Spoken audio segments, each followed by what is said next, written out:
This is Matthew Kratter from Trady University, and today I want to talk a little bit about using Bitcoin and the Bitcoin blockchain as a free speech repository. And what I'm really going to be doing is actually steel manning ordinals and inscriptions on Bitcoin. So if you haven't watched the last 2 days worth of videos, I would encourage you to check those out before, and I'll link them in the description notes below.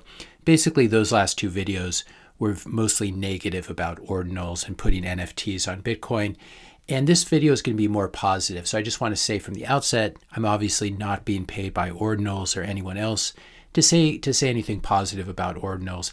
I'm not a Trojan horse for Ordinals adoption. And a PS is I can't stop people from posting NFTs on Bitcoin, and neither can anyone else.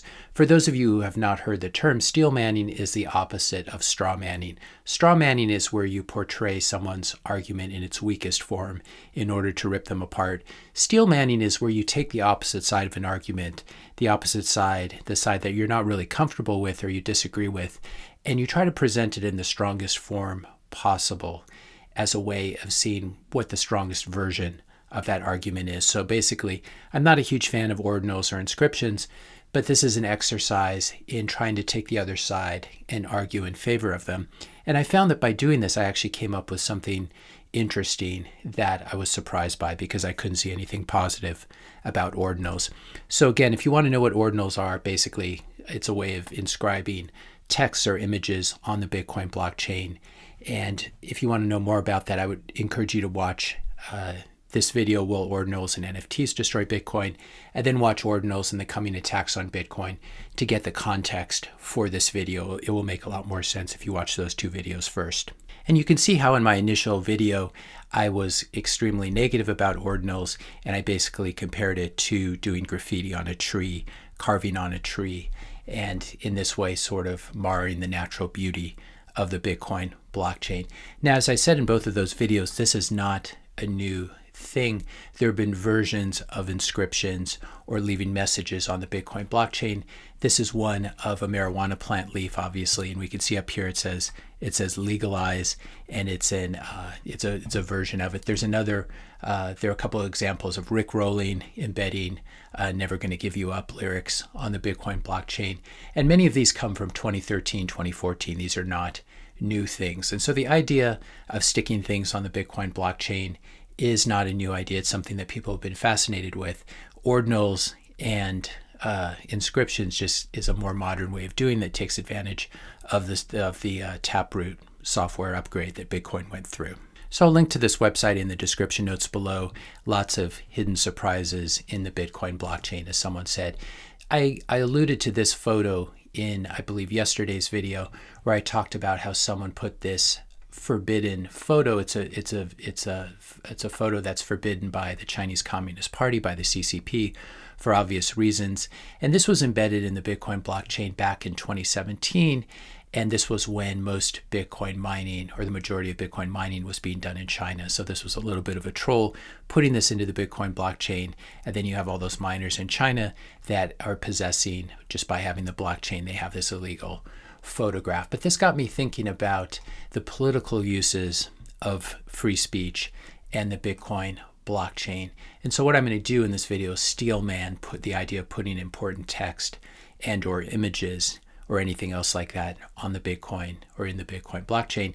Yes, there's going to be lots of stupid and maybe some really awful stuff, which we talked about in those other two videos, and I don't really want to mention that subject again. There's going to be a lot of stupid and awful stuff put on the Bitcoin blockchain, but it's also, if you want to steel man it, it's also perhaps the best way to preserve a document forever. If you're bullish on Bitcoin as I am, then you certainly believe that the Bitcoin blockchain is going to be around forever, or essentially forever, and it cannot be changed or rewritten. This is a fact about the blockchain that I've talked about in other videos. The other thing about the blockchain is that there are copies of it spread all over the world, in every country and every jurisdiction, basically anywhere that someone is running a full node where they download the ledger that contains the history of all Bitcoin transactions. That's what the Bitcoin blockchain is.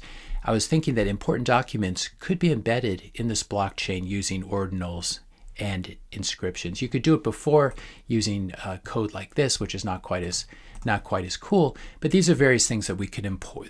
These are various important documents that someone could embed in the Bitcoin blockchain. We could put the Bitcoin white paper. I believe it's already in a couple places on the blockchain, but I wasn't able to find it. We could put the U.S. Constitution. We could put parts of the Bible or the Koran or the Vedas. We could put a Shakespeare sonnet, maybe one of his more famous ones. We could put a piece of a Mozart string quartet. It's a little bit like that Voyager satellite that we sent to the edge of the solar system. What do you want to put? What parts of human civilization do you want to record forever or be able to share with other civilizations?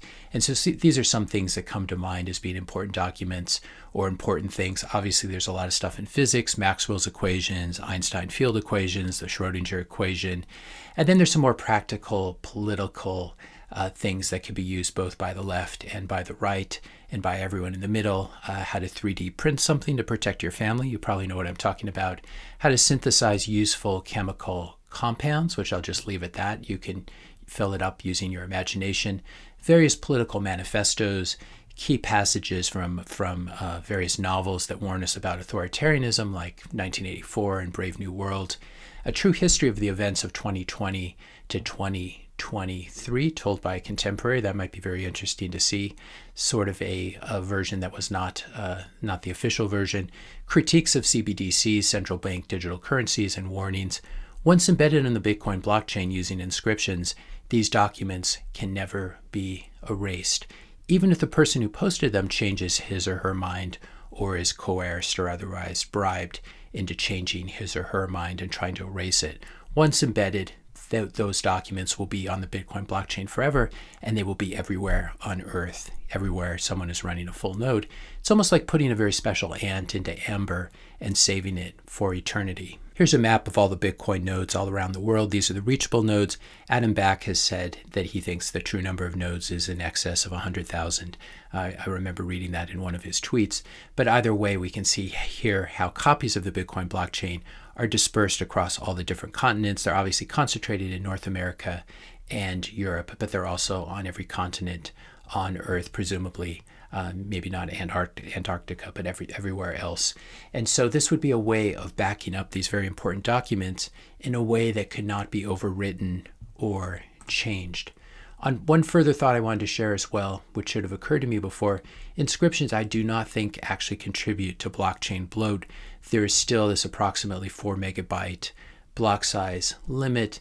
Taproot and then the ordinals and inscriptions do not change that at all. You still get one block being produced every 10 minutes on average. Inscriptions only make the blockchain bigger by filling up otherwise empty spaces in blocks. And unfortunately, there are still Bitcoin blocks that do not contain a huge number of transactions. And this is because, I'll phrase this as a mea culpa, this is because you and I are not using Bitcoin as much as we should in our daily lives. I should be accepting Bitcoin, for example, for my courses, etc. And all of us should be using Bitcoin, both Lightning and the base layer, a lot more. If we were using the base layer a lot more, we could not have partially empty blocks that could be filled with garbage like this. This was a block that was mined on February 1st.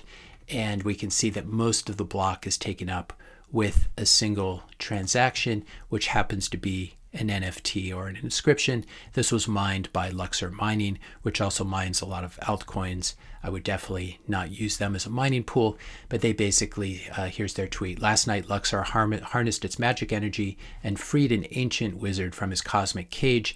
Basically, they tried to get as close to the full block size as possible, 4 megabytes. And this is what it looks like. It's definitely fiat art, kind of garbagey. And it's got a website. I don't even know what that refers to, and I haven't looked at it. But this is basically what this whole block got filled up with. So this is obviously, inscriptions can be abused. On the other hand, if you and I were using Bitcoin more and willing to pay higher fees, we would be able to keep garbage like this out of the block. And so I blame myself as much as anyone that we're now putting wizards and other NFTs and other JPEGs onto the Bitcoin blockchain. So what's my conclusion from this exercise in steel manning? Basically, ordinals and inscriptions are definitely not the highest, best use of Bitcoin blockchain space, but being sound money obviously is, and that's what this channel has mostly been about.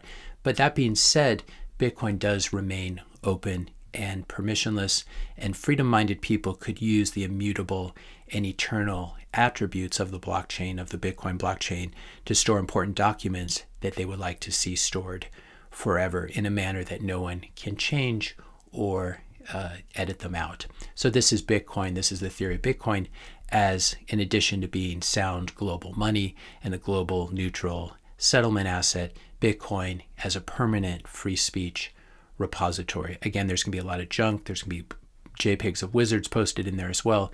But if we're able to save some very important documents in there as well, it might almost make it all worth it. Again, my thoughts on this continue to evolve. And so I thank you for your comments. I thank you for helping me think through these issues. If you found this video helpful, be sure to hit the subscribe and like buttons. Hit the notification bell if you want to be notified every time I publish a new video on YouTube. And let me know your questions and comments in the comment section below. Thanks a lot for watching, and I'll see you in the next video.